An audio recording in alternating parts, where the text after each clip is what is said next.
Hello and welcome all back to Election Time News Australia. Today is Friday, June 5th, 2025, and I'm finally now getting around to the Australian election results. So even though it has been now over a month since the results, it took a long time for some of them to come in, and some of these seats were waiting for a long time. I'm not sure about one day ago, but some of these seats were just finally coming in about a week and a half ago or so, 10 days. I believe that's officially the last one that was projected. I'm not sure about why Bradfield took so long or why they decided to have it take so long, considering that it was by 3.4%. But maybe it was because it flipped to an independent. I'm not sure. But the election is now over. So, Election Time News, your one stop for all things politics and predictions, for unbiased predictions and more. And we do content on Australian, Canadian, and American elections, which we're now going to be pivoting to American elections. But this is so late because it took a long time to get all the results in.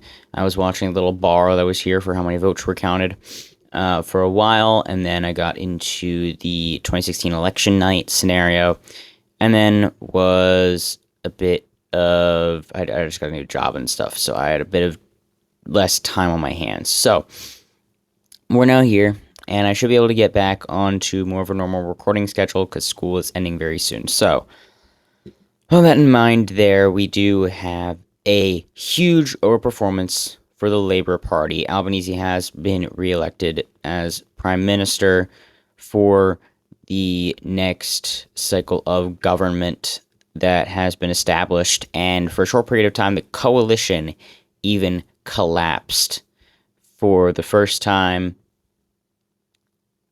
in quite a long time. They've been together for 38 years, so that was a huge loss there. But then they did actually end up getting a ministry together, which isn't necessarily the same thing as a coalition, but obvious that was relatively to be expected because they'd need some sort of building against the Labour Party, considering they have not just a plurality, but a relatively large majority, considering that they now actually have 94 seats out of 150. That's not much room left. They'll be able to basically get whatever they want done. 17 seats gained. This is the most seats that have ever been won, tied for the most seats that have ever been won by one single party. You see here the most in the party's history, and tied for the most seats ever won by a political party in an Australian election, 94. So we now have this, but the votes also changed a bit too. So you can see that the two-party preferred swung 3.15% towards Labour, and it also swung away from the coalition towards minor independent parties even more, which is continuing. You can see here that at the very, very end, right before the election, this was 5 days before, it had been moving quite a bit. This is the final MRP for YouGov, 31.4 to 31.1. That's a 0.3% victory, and they ended up winning the primary vote by almost, that is just under 3 percentage points. So a bit of an underestimation there. Win with an increased majority, that is absolutely correct. They did end up gaining 17 seats from 77, which is huge. 52.9 for the two-party preferred to 47.1. That is a huge bit of error. They won the two-party preferred by 10. They won it by 10, so that's a huge, that's almost a mandate for Albanese. They actually did also end up getting a plurality of seats in the Senate, which wasn't something that I focused on, but that was absolutely there. They did end up winning a plurality of seats in the Senate. You can see a lot of seats swung in the two-party preferred to Labour. Even ones that the coalition still won. The one that actually shifted the most towards Labour, the coalition still won, Braddon. And I'm not exactly sure where it's gonna be down here. Braden was, oh no, it actually was liberal, but then it flipped by 8 points. That is half as much as it shifted by. So,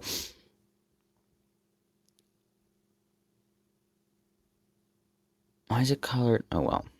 Um, Fowler shifted away from the independents. Lyons way to the left. Leichhardt, basically every single seat here shifted to the left. Now, not literally every single one of them did actually end up shifting towards the Labour Party. Brisbane moved a little bit to the right, and I believe it was won by the coalition because Labour ended up taking enough votes from Brisbane. Oh, why did I scrolling that far down? I have no clue. Actually, no, it was won by the Labour Party. So it was Green. It was held by Green, but the Labour Party ended up actually taking the seat because they were taking enough votes from Labour, and the coalition also ended up losing enough seats that they ended up completely just handing that seat over. You have having ones with as well with Sturt, Mitchell, Lingyari, all of these competitive seats as well, which means that their marketing was very on point. And so Ryan Griffith, all of these Green Party held seats that are now no longer Green Party held, Deakin, and this was actually the first time in Australian history that any of the leading parties lost their own seat. With Peter Dutton, he lost his own seat. The first time an opposition leader had been defeated in their own seat. That's it. So he lost in Dixon, and so that's another one that did shift to the left. I'm not sure where it is. It's not in alphabetical order.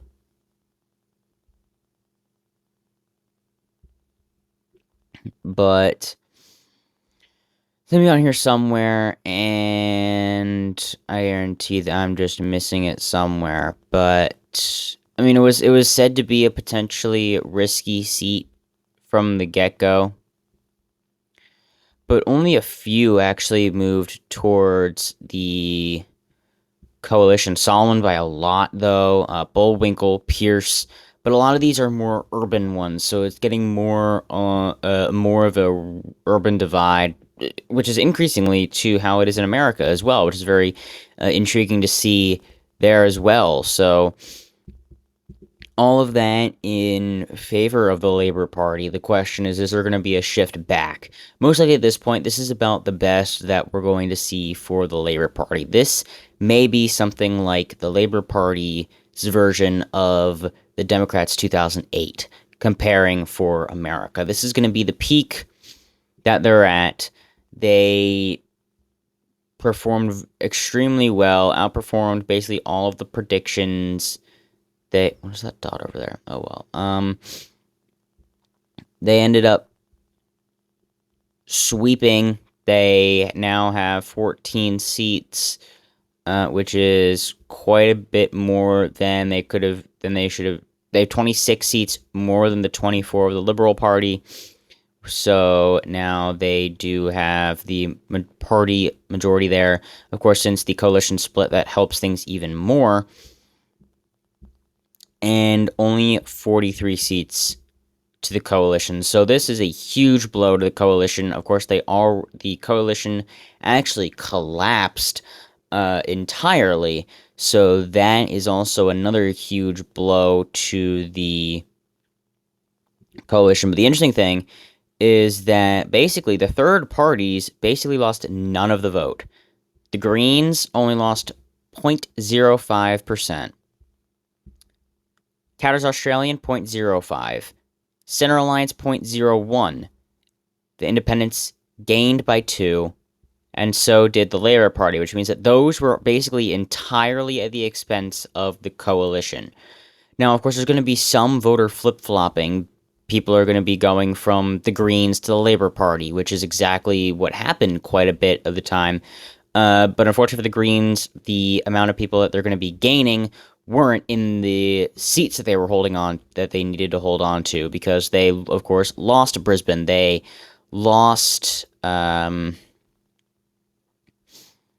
these seats that they were holding on to, that they only had four to begin with, but they lost Brisbane by 3.73, so that would have been lost voters for the most part against the Liberal National Party. Now, in theory, it could be that the enough people went from the Nationals to the Liberals, to the Labour Party, and they didn't vote Green, just enough to make it be the two-party preferred be Labour versus Green, and then Labour won because potentially Green was seen as extremist or something, and so the Liberal National Party did end up not even being in that, so they ended up voting for the Labour Party, so it actually ended up harming them in that way.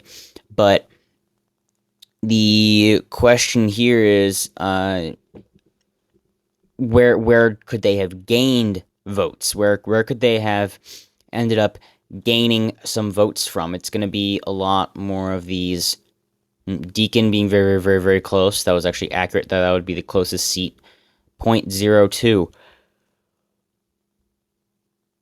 There's quite a few pretty close seats here. And interestingly, there are some seats that the Labour Party actually held on to. And they narrowly managed to hold on to them. So that's something pretty interesting. Menzies flipped, but 0.4 more, 0.91. So a lot of these are a bit less than expected. 0.45 for Sturt flipping. Wentworth stayed, but 0.58. So those are all the really, really close ones. And so you still have the question of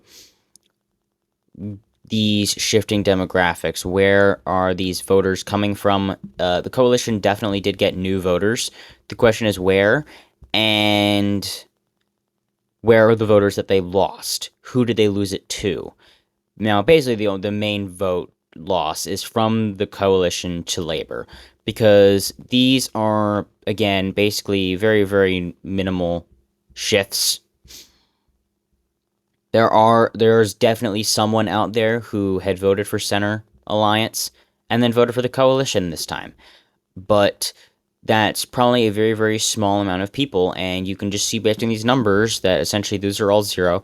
2% shift towards independence. That is another interesting factor there, but there was no official real seat change here, but they actually did drop down by 3.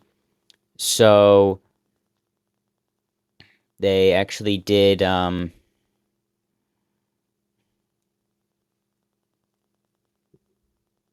went down by 3, which is where 3 of these came from, but then you also end up with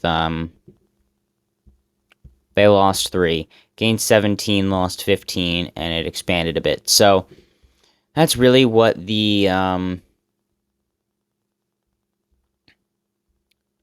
that's what the main overall idea is that the messaging appears to be very on point for the Labour Party, at least for this idea. They managed to strike down on how they were going to govern, and they managed to appeal enough to the right populations in the right regions, in the deep urban areas.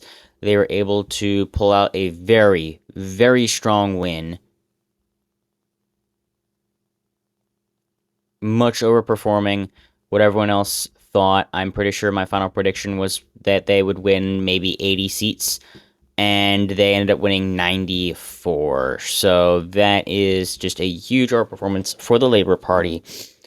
And so now they should be able to make their way through and get legislation completed for their plans, and they basically have nothing to stop them. So, alright, thank you all so much for watching this basically final Australian video. Of course, there's a few other elections coming up soon. Pretty sure there's some special elections. Pretty sure there's also special elections in Canada, but for the most part, now I'm going to be focusing on America, because there are some gubernatorial elections coming up soon-ish in November in New Jersey and Virginia, and those will be very important, as those will be the first votes after the election of Donald Trump. And so that's, of course, that's important for any candidacy seeing 2021 Virginia going red was huge on a level of people's approval of Biden. So this is really going to be an important note to see where things are in the overall populist view of the new administration.